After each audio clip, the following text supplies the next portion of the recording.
In un piccolo villaggio inglese del XVI secolo, una donna viene trascinata davanti alla folla, accusata di praticare arti oscure e di aver causato malattie e morte.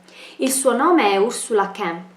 Ma chi era davvero questa donna? Una guaritrice dalle doti straordinarie o una strega pericolosa? Oggi esploriamo la sua storia tra superstizione, paura e la ricerca della verità.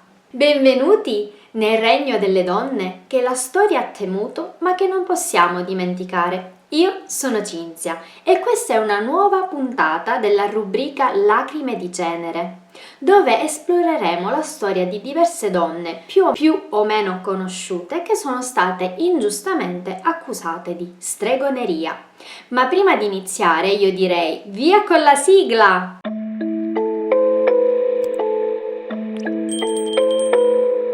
Come sempre all'inizio dei miei video faremo una piccola parentesi storica per comprendere meglio la nostra vicenda. Ci troviamo in Inghilterra a metà del XVI secolo, in piena caccia alle streghe, perché quello è un periodo molto particolare, fatto di superstizioni e grandissime paure.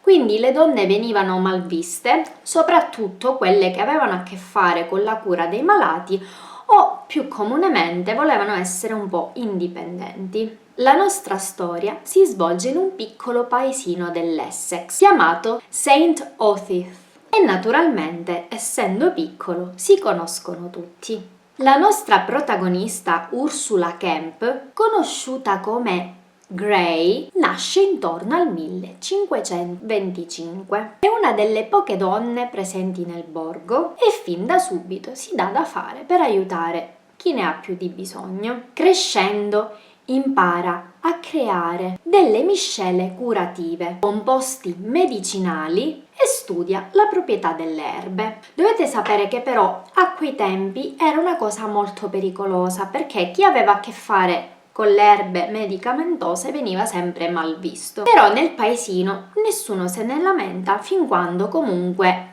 apporta un certo benessere. Queste sue conoscenze pian piano elevano il suo status e la fanno diventare la fattucchiera del villaggio. E quando ce n'è di bisogno, raramente perché sono poche le donne, si opera anche come levatrice. Inoltre si dice che fosse capace di lanciare incantesimi in grado di allontanare il male. Dovete sapere che però avere a che fare con le nascite era una cosa mal vista all'epoca, perché significava toccare con mano quel sottile confine tra bene e male, tra morte e vita. E questo pian piano diventa non più una faccenda da donne, ma da streghe. Un giorno però una delle poche donne presenti al villaggio chiede aiuto ad Ursula. Il suo nome è Grace Thurlow e vuole che il suo bambino, il suo primogenito, smetta di soffrire perché aveva delle strane convulsioni. Qualcosa però va storto e Grace accusa Ursula di usare incantesimi malvagi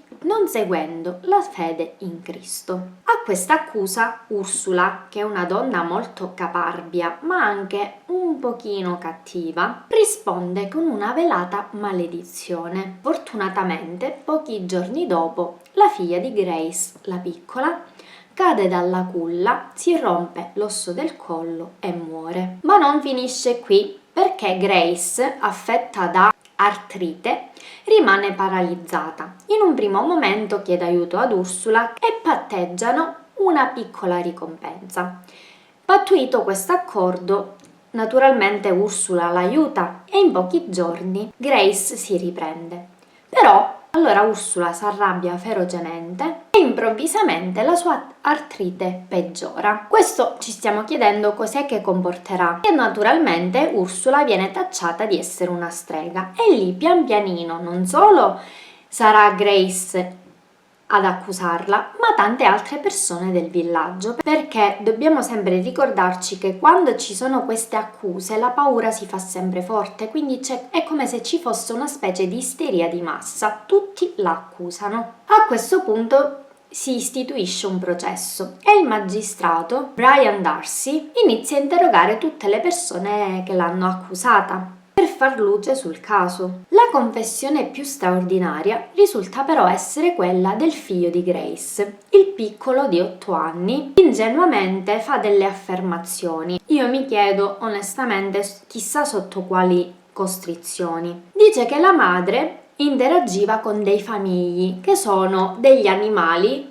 che si pensa abbiano dei poteri soprannaturali, hanno la capacità di infliggere il male grazie a degli incantesimi. Allora il giudice cosa fa? Interpella la diretta interessata, Ursula, che inizia a fare la sua confessione. Naturalmente io credo che sia stata torturata perché all'epoca non confessavano senza costrizioni, quindi sicuramente dopo essere stata torturata e dopo averle promesso comunque la grazia, Ursula confessa che sì, ha ben 4 famigli, 2 maschi e 2 femmine, sotto forma di animali, e non solo, dice anche che c'è una stretta rete di streghe nel villaggio e per questo motivo verranno accusate altre 13 donne. Fu quindi condannata a morte per impiccagione nel 1582. Prima di morire viene rinchiusa in quella che viene chiamata The Cage, la gabbia, questa specie di capannone in un'unica stanza dove venivano ammassate tutte queste donne